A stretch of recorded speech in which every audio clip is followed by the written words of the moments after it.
Salam uşaqlar, hər vaxtınız xeyir olsun. Bugünkü dərsimiz Azərbaycanın landşaftları mövzusudur.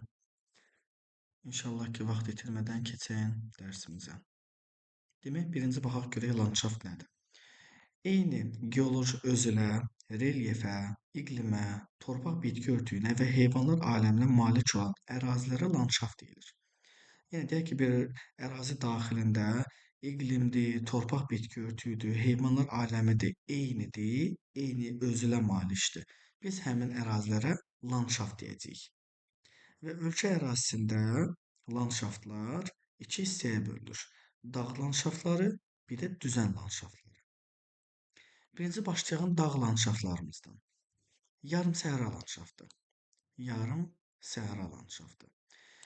Yarım səhra landşaftı bizdə yerləşir təqribən 0 metrlə 200 metr aralığında. Qəbulda qarşınıza bu tipli suallar düşə bilər. Belə A nöqtəsi verə bilər, A-nı bura verə bilər, bura verə bilər. İndi növbəti slaydlarımızda A nöqtəsi yavaş-yavaş yuxarı qalxır. Və sizdən həmin A nöqtəsinin yerləşdiyi hündürlük aralığının xüsusiyyətlərini soruşa bilər. Bizim yarımsəhra landşaftımız dedik ki 0 metrlə 200 metr aralığında yerləşir. Və bunun xüsusiyyətləri nədir? Bu ərazidə əsasən yayılıb boz qonur, boz çəmən torpaqlar, yəni düzən torpaqları. Daha sonra iqlim quraq olduğuna görə suvarma əkinçiliyi inkişaf eləyibdir, yəni yağıntının miqdarı azdır. Yağıntı təqribən yarımsəhra landşaftına demək 200-400 mm aralığında dəyişir. Daha sonra yağıntının miqdarı az olduğuna görə rütubətləmə əmsalı 0,3-dən çox deyil. Aydın məsələdir. Niyə? Çünki deyək ki, yağıntının miqdarı 200-300 mm-dirsə, buxarlama qabiliyyəti təqribən 400 mm-dir.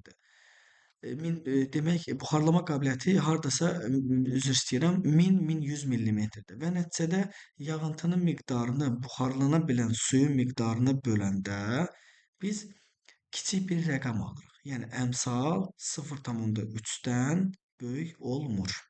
Yarımsəhra landşaftının xüsusiyyəti budur. Daha sonra uşaqlar, baxaq növbəti xüsusiyyətinə, torpaq səthinin təqribən 30-40%-i bitki ilə örtülüdür. Bu landşaft daxilində.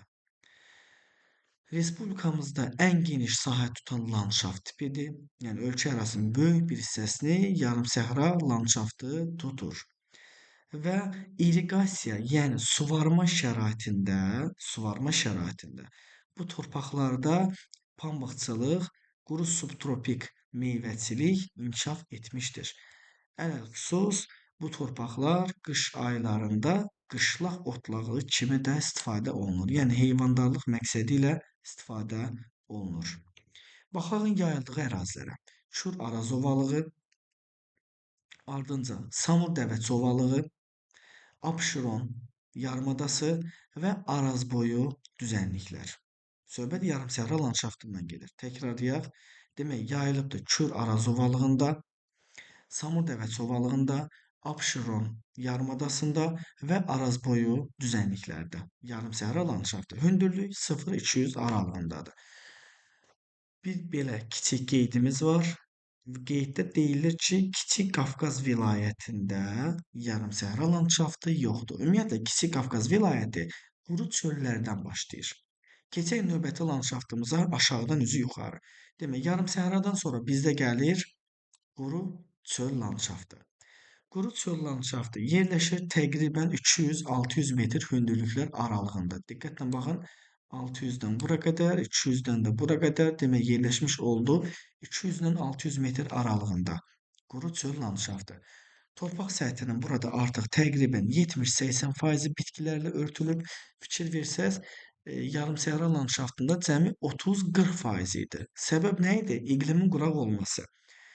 Burada isə iqlim nisbətən rütubətlənib deyə torpağın təqribən 70-80%-i bitki ilə örtülmüşdür.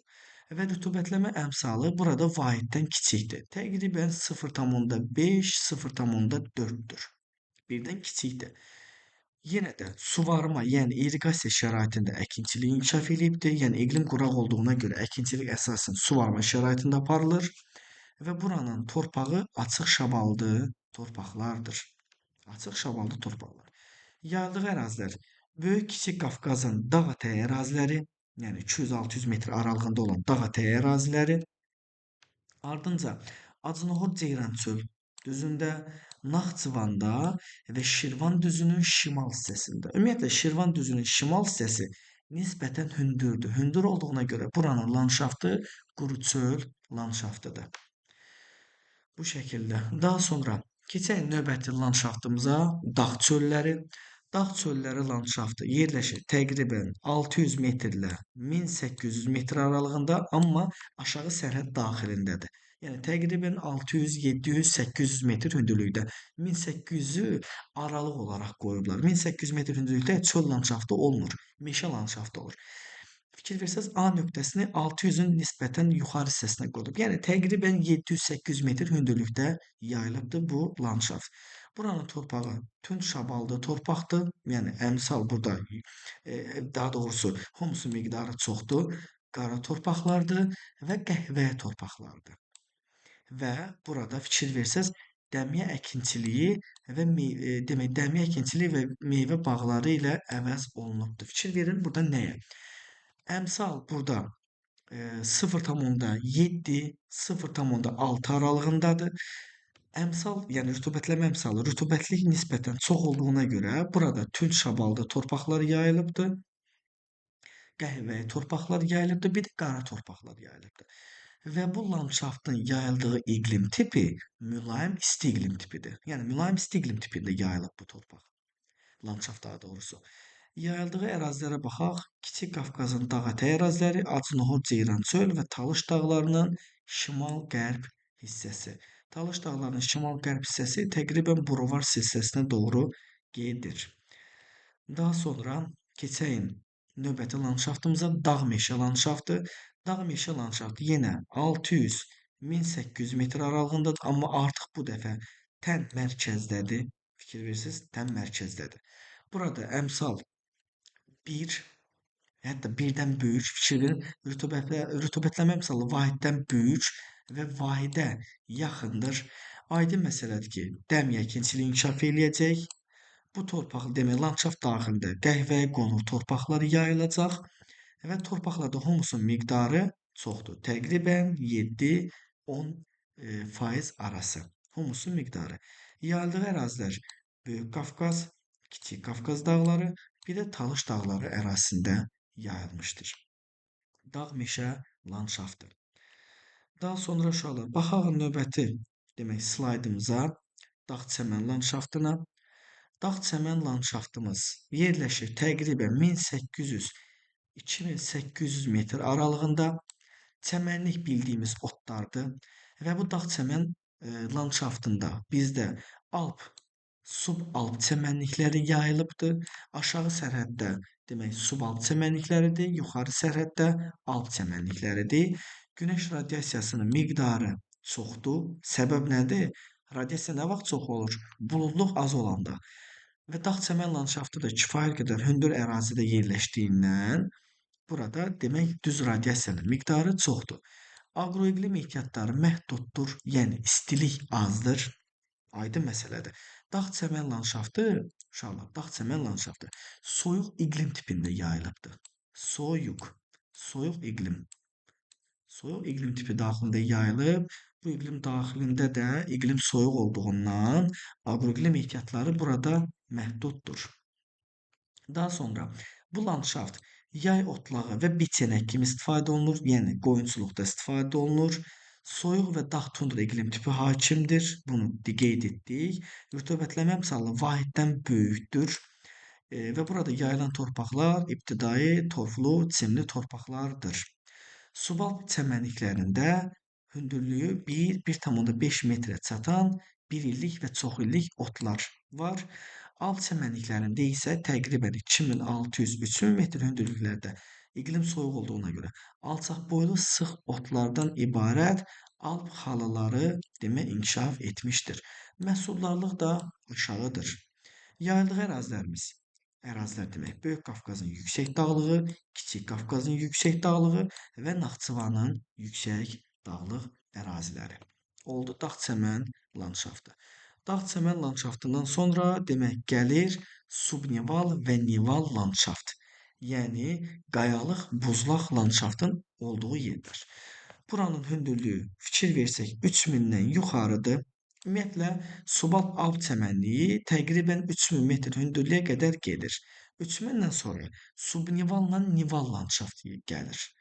Demək buranın xüsusiyyətləri nədir? Günəş radiasiyasının miqdarı boldur, səbəb buludluğun az olmasıdır. Amma iqlim soyuq olduğuna görə aqroiqlim ehtiyatları məhduddur. Mümkün buxarlanmanın qiyməti, yəni istilik az olduğu üçün əmsal vahiddən böyükdür. Yəni yağıntı buxarlanma qabiliyyətindən çoxdur. Və burada nələr yayılıbdır?